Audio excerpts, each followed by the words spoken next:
Good afternoon, everyone. On behalf of Miss Georgie Rondina, I will be the one to present the process in obtaining the certificate of origin as part of the border regulations and compliance as the assigned topic for the Bureau of Customs for today's webinar. As we know, it took almost 8 years for the world's largest free trade agreement to be signed.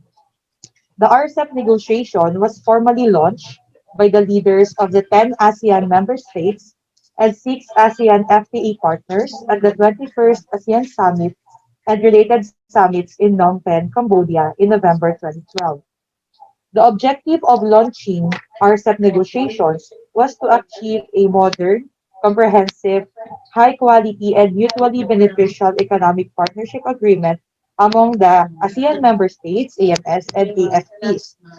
It was viewed as an initiative that will complement the work that was also being undertaken through other plurilateral negotiations such as the Trans-Pacific Partnership and multilateral forums such as the World Trade Organization. The RCEP negotiations commenced in early 2013 and was concluded in 2020. The agreement was signed on November 15, 2020, and it will enter into force once ratified by the 6 ASEAN member states and 3 of the AFPs. So I believe that the RCEP was already discussed in detail by ASIC Hefty a while ago. Okay, moving on.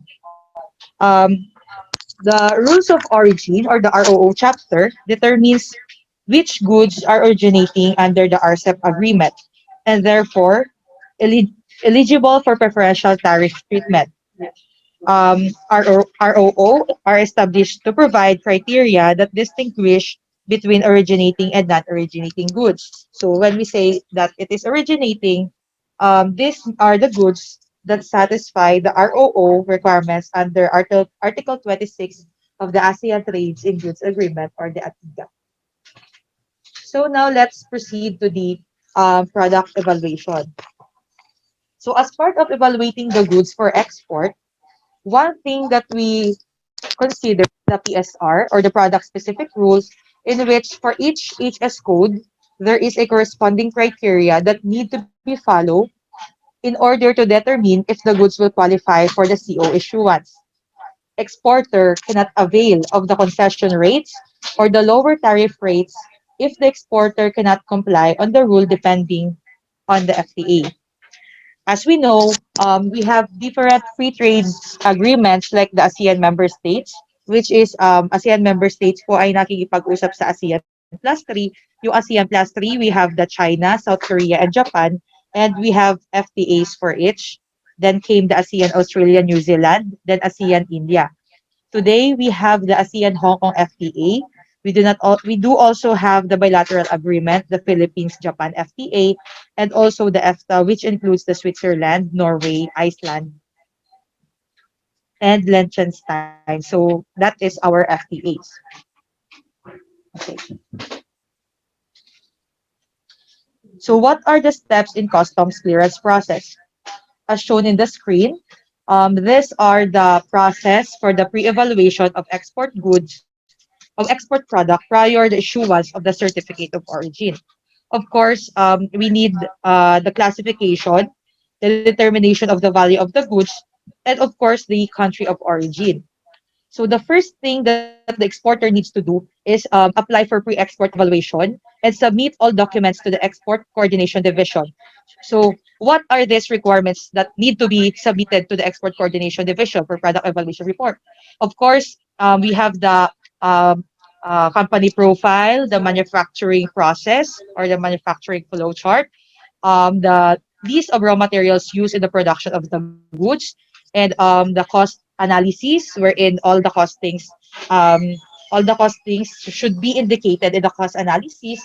And last but not the least is the supporting documents, just like the invoice to support the value of the goods for export. And then next, the Export Coordination Division or the ECD reviews the documents and shall act on the application within 10 working days from the date of receipt of complete documents. The evaluation may be extended for another 10 working days in case of plant visits.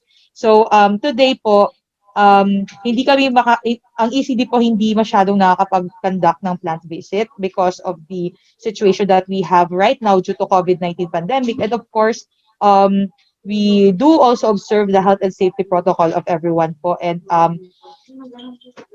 yes, moving on, once approved, the Export Coordination Division shall generate and issue a Product Evaluation Report, or PER, containing the list of qualified products and the basis of such findings. The exporter shall be furnished a copy of the Product Evaluation Report. So, sa Product Evaluation Report that the Export Coordination Division will be issued, um, naka-reflect na po doon yung recommendation and um, the recommendation for the based on the findings of the examination or in the conduct of the product evaluation of the goods. In case the application does not qualify with the rules of origin or the ROO and OCP, I'm sorry, merong na-add na AIFTA, the ECD shall send a formal notice to the applicant stating therein the reason for not qualifying. Next is the issuance of certificate of origin. So once the product evaluation report or the PER has been issued to the exporter, indicating there on the results or the findings based on the evaluation of the goods, there comes the issuance of the certificate of origin. Um, Before the issuance of certificate of origin, um, the issuance of certificate of origin um, uh, is being done by the export divisions like the MICP, POM, and NAIA. But through the issuance of the Customs Memorandum Order number 28-2020 signed by the Commissioner of the Bureau of Customs, the application for the issuance of certificates of origin is reverted to Export Coordination Division, ECDAOCG, pursuant to the said memorandum. Okay. Now, let's proceed to the issuance of certificate of origin. So these are the client steps or the procedures as indicated in the Citizens Charter. First, um, the Export Coordination Division or the ECD received the CO declaration. And then next step is the check the completeness of the supporting documents. So nakikita natin dyan kung naka-attach yung pertinent documents, just like the export declaration, the commercial invoice, the packing list, the permit if necessary, if the goods is regulated. And then next, assign the application to a customs officer. Customs officer shall check the completeness, accuracy, and consistency of the data. Evaluate the application to determine if the product is in the inclusion list covered by preferential tariff. Origin criteria of a particular FTA is complied with. And then once na-check na po siya, then initial the CO. Forward same to the assistant chief. The assistant chief shall review actions of customs officer. And then authorized customs officer signs the CO. These authorized customs officers are the ones that are included in the authorized signatory of the Philippines. Next is the issuance of reference number. Once the reference number has been issued, the comes next is the stamping of the Bureau of Customs seal to the CO.